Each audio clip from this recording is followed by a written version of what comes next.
Bienvenue très chers téléspectateurs dans la plateforme, dans cette grande organisation continentale Africa Bless Israël.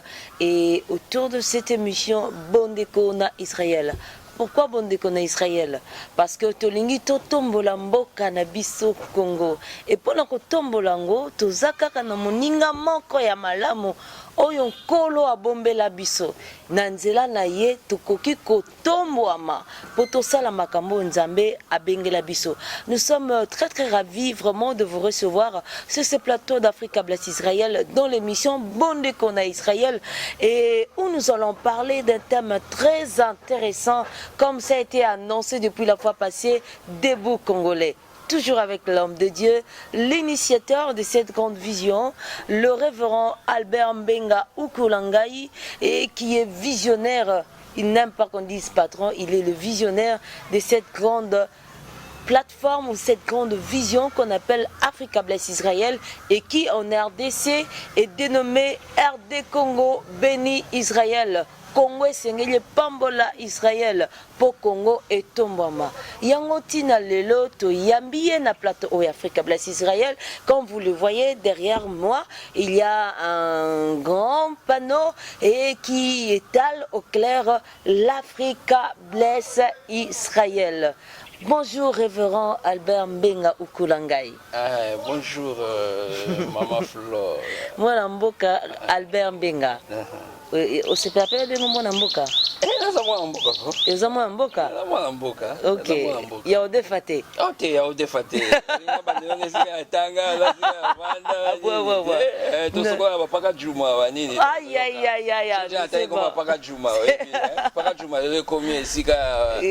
y a beaucoup de choses qui se passent là-bas, on ne peut pas qualifier, mais dans les temps, ils ont qui Maïkaka. Donc, pour confirmer. Voilà. Il faut qu'il n'y ait pas de Il faut confirmer c'est bon, c'est bon. Vraiment, Bambote Belé na Baïnos Bota la biso révérend Albert, Bayebi Yozomi Mamu Kumba Munene, Yamakamu ya Israël, Namboka na biso RD Congo. Bazo sepela na yo. Balingo pesa bango le bamoko avant to kota na debout congolais. En tout cas, ezakaka to kumisa nzambe pona mboka Congo. Nous sommes très fiers na makambo ezoleka na kati ya mboka Congo pour le moment. Tozomona vraiment que nzambe azana bomoi. Ndenge Congo batikaki yango na maboko na nzambe. Omoni tamususu batu bazoyeba te makambo tosama na Congo na mikolo oyo makambo oyo nanu esalama te komi kosalema parce que le 23 juin mokonzi na mboka na kati ya stade de martyr alobaki atiki Congo na maboko na nzambe. Siko soki mboka ekomi na maboko na nzambe siko eza su biso batu te. Biso batu toza susu na ndenge ya kosala makambo na ndenge ya kalate nzamba komi na makambo. Alors makambo azomema ta musu mutakoki ko comprendre te ndenge ezokende, mais siko nde il faut que siko oza na aide spirituel pour comprendre que évolution makambo ndenge ezokende eza nzambe azali komema yango.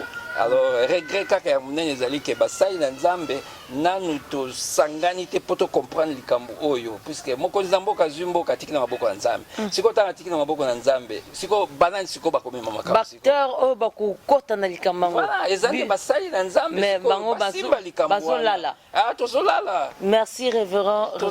Merci révérend pour nabi que révérend pour na Congo ezakane mususu. Révérend, pona nini kaka debout congolais? Ah, debout congolais, na pona ngai oyebi à part banzembo nzambe wandeza na likolo na makambo nyonso tu. Debout congolais na mona ezali chanson moko inspiré. Ezali inspiré maloba o eza na kati ya debout congolais, ezomona ete bato yo balobaki makambo ngo. Na ko benga bato wana lokola Paul Basakoli na titre vraiment ya Basakoli neke na kati ya Bible, mais ce sont des gens qui ont vu très loin tant balobaki likambo, tant balobaki debout congolais. Il parlait du futur ya Congo, il parlait pe na ba génération ekolanda qu'est-ce qu'il faut faire. Yango no moni ponanga debout congolais na ba no to solana to disséquer yango na to kotana na kati yango. Alors certains passages à debout congolais parce que zali tellement moulai tant yo koloba na nde to kokinde koluka ko kotsa yango na cas concret makambo ndenge Congo ezotambola. Pour au mouvement o ese ke na kata eza muta ko sopa kote.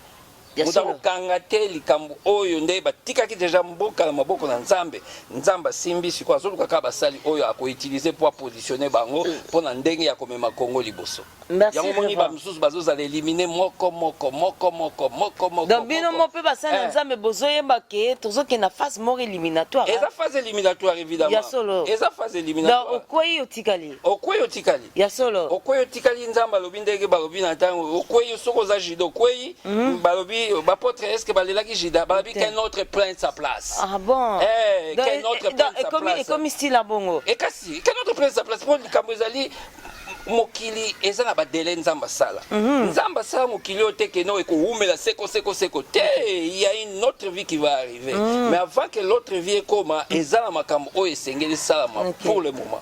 Alors makambo na tango ezo salama, eza sikoyo nzamba zotala oyo azali prêt atamboli na ye oyo azali prêt atikali. Donc na sepeli na phrase qu'un autre prenne sa place. Donc si tu es distrait, on va prendre ta place. Oh, basu place na yo. Donc kuyo tikali. Barsabas na Mathias ba osala bango tirage au sort a remplacé Judas. OK. Donc merci révérend Makamozo meza makasi mingi na lingi te nazonga kuna mezungi singa ikaka olobi na introduction na yo le 23 juin Nzambe le président a dédié Kimboka pa ya Nzambe et depuis lors tomoni ke Nzambe mon takoti na jepe mutu mwaka ngango ezate mais yebi ke tant le président a dédié Mboka na maboko Nzambe il y a eu beaucoup de serviteurs de Dieu qui se sont levés pour s'opposer à cet acte. On disait que oui, il a bien fait, mais il n'est pas un sacrificateur, il n'en a pas le droit. Nani sikuwa kwa kutema na kata stade sikoyo adedie mboka na maboko na nzambe. Bon, yo msana nzambe, yo tanga la Bible koleka ngai. Donc yo ye Bible koleka nga makamwana. Donc yo ndofo pesa so précision. Tenga lobi en général, pour passer na nzambe o bazolo banenga po balingaki alingaki yenda za la place wa. Oh là là. Donc na place à président et bonga ke zala ye. Sikonga na lobi na yonde tozaka na kata mboka oyo. Soke zaki mosala na nzambe moko awite pa ya catholique. Yende adedie mboka na maboko nzambe. Est-ce que banani bategi de réveil bakoloba nini bon soki ezaki moto ya église de réveil nde adedie mboka na maboko ya nzambe bata ya SSC bakoloba nini soki ezalaki kimbangisa akoloba nini église de noir alingi koloba mpe bamusulman mpe balingaki baloba baorthodoxe mpe balingaki baloba alors lokola nzambe azoloba na biso de toute autorité vient de Dieu alors soki moto aza mokonzi Nzambe ndembo va permettre. Alors tikaye mutazali garant ya nation ou azo symboliser unité ya batunyo surtout. Atika mboka na maboko na Nzambe. Solo. Et pour na mona ki musoko yiko za place te pour tous la concurrence, tous la compétition, tous la kabwani oya ndima kamuni oyebi surtout le problème à Congo ya biso yango la tondima na kate toyebaka te ke soki moko aza kotombwama mosusu pa ye atia loboko po bomata bino surtout elongo te yango wana donc lokola mokonzi ya mboka asali yango je pense que bilembo ezomonana mpo na ngai bilembo ezomonana ke bilembo lokola nini ezomonana ke Nzambe azwaki deja mboka oyo na maboko na ye Nzambe azwi mboka na maboko na ye puisque ozomona kaka développement ya makambo. Et surtout pour Nangaï, nayebi tango makamoni lekaki nazaki nanga na Kinshasa tango makamoni au Salama, mais évidemment on n'a pas été d'une manière ou d'une autre associé na kati na yango wana, mais on suivait quand même de loin makamdenge au Salama. Bilembezo mondana pour Nanga bilembezo mondana c'est tout tango atangi kombo ya Israël. Ya solo. Eh tango atangi kombo ya Israël. Omoni depuis kaka président tangi kombo ya Israël, ta la succession à makamdenge komiko Salama. Référent, tu mon kesima. Pourquoi kaka na tango a koti na likamo Israël? Pour nini depuis leur makamwana ezala kité dans Nzamba agréa ki na action de grâce on a bien té azaya ki na kaka akota na makamo Israël pour agréa ngo bien ngene. Mais je pense que chaque chose ezala la bata nango ezala bata oyo ke première étape salami siko il mata Nzambe pazotala otiki mboka la maboko Nzambe Nzamba ngo yo tikeli mboka Nzambe nini atotangaki Jésus Christ totiki na kombo ya Yesu Masia mais faut précision wana ezala il fallait précision wana ezala totika mboka la maboko la Nzambe mais siko Nzambe nini oyebi biso na kati ba nini ndenge to monela ka Nzambe batu na batu ba monela Nzambe na ndenge na bango bien katanga ikomona Yesu mais détail wana ezangaki détail ya nzambe ya Israël. ezangaki alors tant sikoyo telemi sikoyo ke alobi ngai nazozongisa relation na Israël soko boni tala siko makamu ndenge ndenge alobi mama moko arrestation caméra mama moko sénési trouble mala moko me ba secret comme dévoilé. Bon, on a évité la politique ou bien des. Tu sais la politique, parce que mboka na biso, ceux qui ont tengi le mboka, tengi le Israël, tu kotika politique. Évidemment. Mais tu lo belango, yo zali mosel nzambe, ozo belango na angle o nzamba bengele lio. Ceux qui te moni dabi o chef coutumier, tonani alati ba drapeau et pas ya RDC kotoyo, kotoyo alati ya Israël et na makolati talit. C'est quand tu bate, vous êtes chef spirituel ya regroupement nin pour tout le monde peut ba chef spirituel peut ba comme na ba regroupement sous capé l'am super sous FCC am super ni to zoye baté si ko nani révérend Albert azana regroupement nin na ba drapeau mi balé na ba talit na makolo. Bon ça ka ba ni ga symbolique c'est une chose symbolique na tie pour na kotalisa likamangonde to zokende nazana regroupement mokote na ko benga ngai natali na kati na makamundeke zotamo na kati na mokili oyo na kati na Israël oyebi toza na drapeau nini carte à Congo ezaka na Israël mboka mususu te ezaka na carte lokola ndenge Congo eza na carte na kati na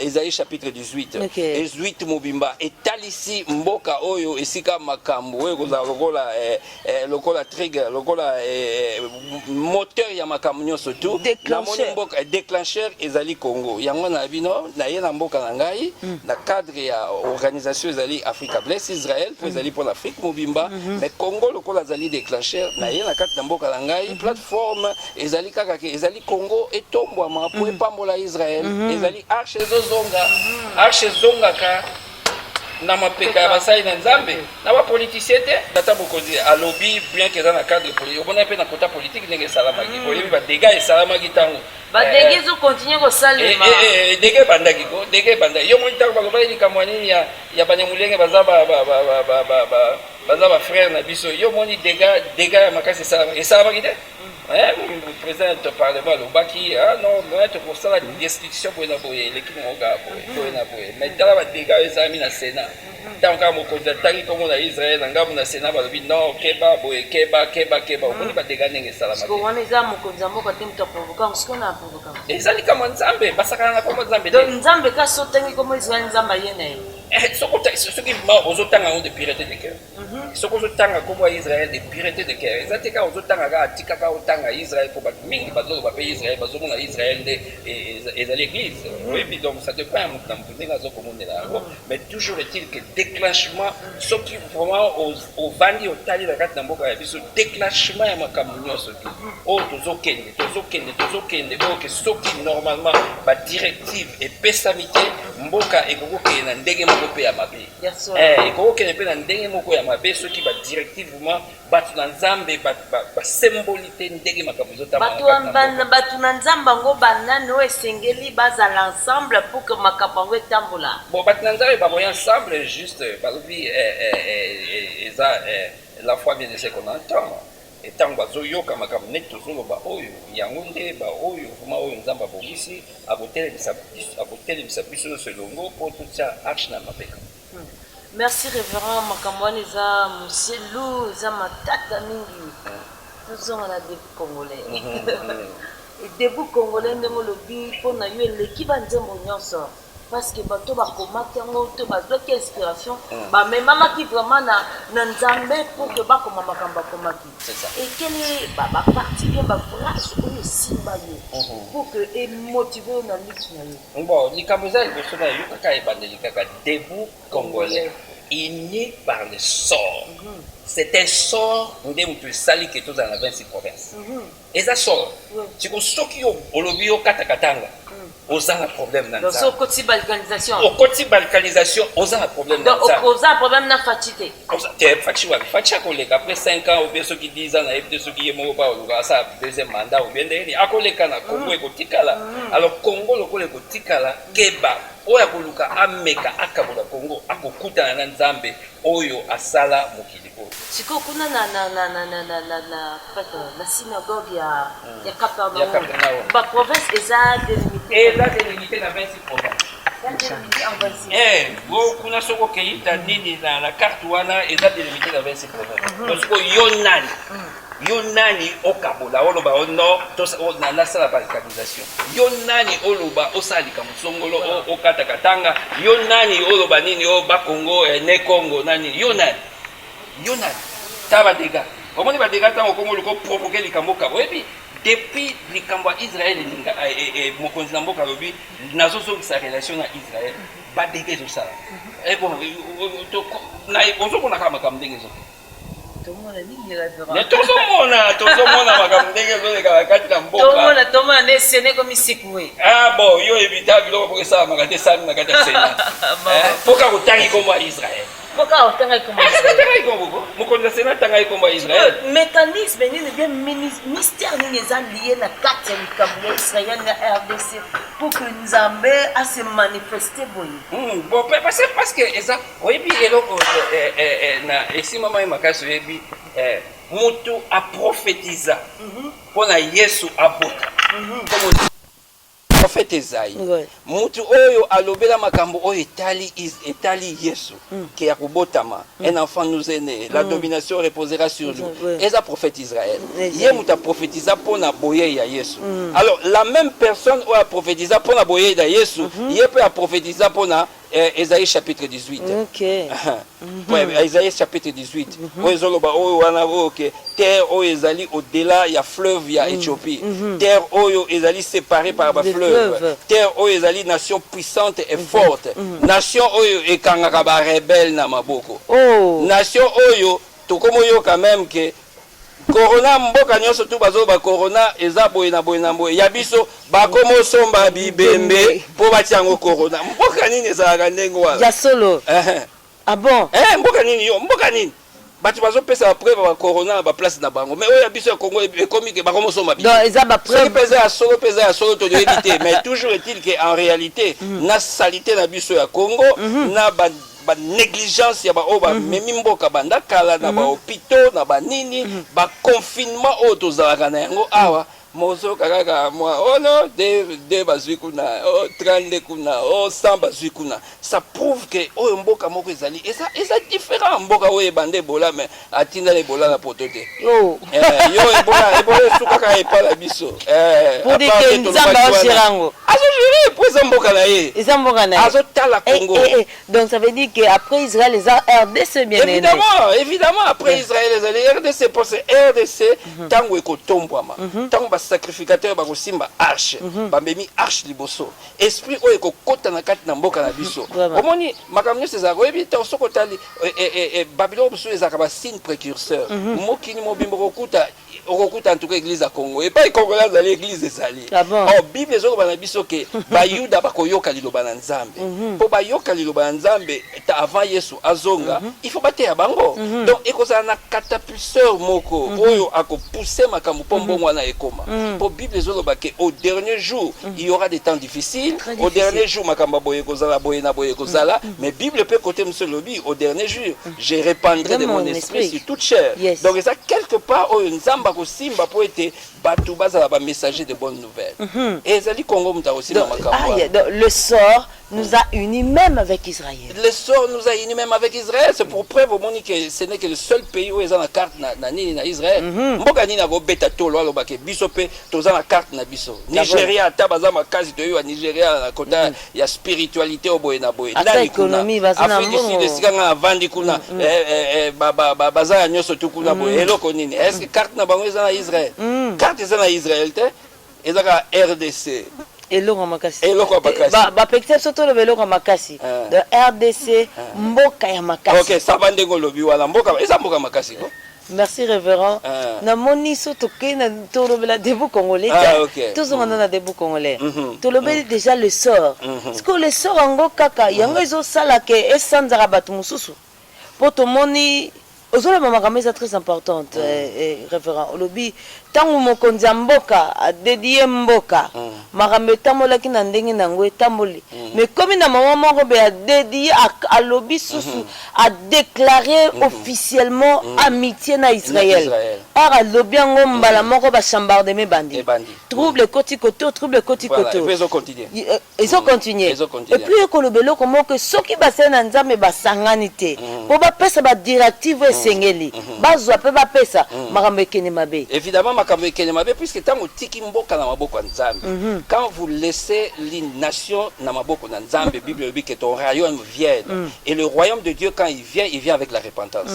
batu basimbama batu bayoka motema pasi po soki basalaki mabe bakwa kozongela mais oyo oboni na bango na kobanga te même na IDPS omoni dégâts na IDPS te banda président ai alobaki oke batu bayekola konager bayekola konager bakende wapi FCC akende wapi FCC oyo nzambe akangi oyebi makambo esami na kati na Congo référence songo na mukesima loba clairement po nzambe ko c'est pas air yozolo baboye ngole bakangwa mati yo monite comment mokonzi mboka parti na il faut soutenir mais tant les partis wana eza na dislocation tant les partis wana bazako welela na kati boy na boy c'est parce que il y a de ces choses ils ne comprennent pas bozui pouvoir alors lokola mboka eza na maboka nzambe botika renya nzambe tambola wana ezate bolo bake batu musuba yekola konager bayekola konager bakende wapi OK batu wana obozuluka bayekola konager